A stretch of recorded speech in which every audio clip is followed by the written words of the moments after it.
the mentor had us, we're all sitting there, and he says, you guys are all 19, 20 years old. I want you to think back to when you were 12 and think about the way that you viewed the world, your mindset, mentality. You got it? Good. Okay. The next 8 years until you become 27, 28, you're going to have nearly as much change as you did from age 12 to age 20.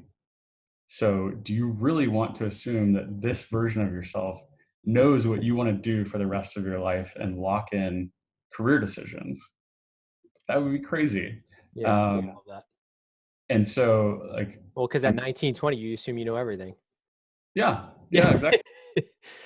And I'm on the other side of that now, about to turn 30. And it's true. Like, I really do feel like I've changed so much since then. Mm-hmm. And It glad slows down. Don't worry. It slows down.